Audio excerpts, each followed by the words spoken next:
केंद्र सरकार को उखाड़ने के लिए विपक्षी खेमे में ज्यादा से ज्यादा दलों को जोड़ने की कवायद जारी है। उत्तर प्रदेश की सियासत में बसपा प्रमुख मायावती दलित का अहम चेहरा है।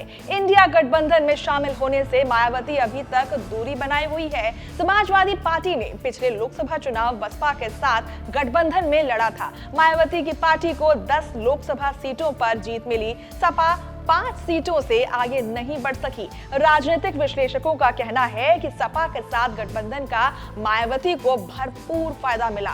बसपा से सपा को मिले फायदे के सवाल पर अखिलेश यादव ने चुप्पी तोड़ी है। उन्होंने कहा कि 2014 के बाद बीजेपी ने चुनाव लड़ने का तरीका बदल दिया। उन्होंने कहा कि बीजेपी को हराने के लिए गठबंधन धर्म का सपा ने पालन किया है। सहयोगी पार्टी को मनपसंद और ज्यादा से ज्यादा सीटें दी हैं।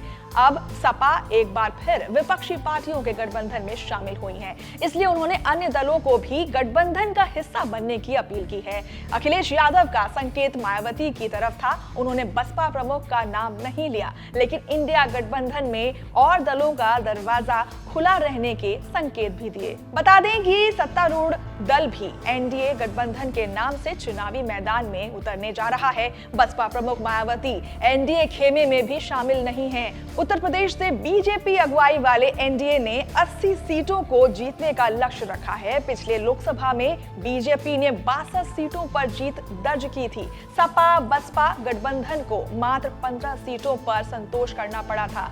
सपा के 5 सीटें मिलने के सवाल पर अखिलेश यादव ने कहा कि हर गठबंधन से सीख मिली है। उन्होंने दावा किया है कि सपा का वोट कम नहीं हुआ। उन्होंने कहा कि गठबंधन से बीजेपी को हराने की सीख मिली है। मायावती के साथ गठबंधन करने पर राजनीतिक सरगर्मी तेज हो गई है। बीजेपी सरकार पर हमला बोलते हुए उन्होंने कहा कि चुनाव जीतने के लिए लोगों को लालच दिया गया। सपा बीजेपी के प्रबंधन से हारी है, जनता ने नहीं हराया। चुनाव जीतने के लिए बीजेपी आखिरी दौरे में खेला कर जाती है। अखिलेश यादव ने कहा कि 2024 का लोकसभा चुनाव लड़ने के लिए इंडिया गठबंधन पूरी तरह से तैयार है। उन्होंने कहा कि बीजेपी छोटे दलों के सामने झुकने को मजबूर है।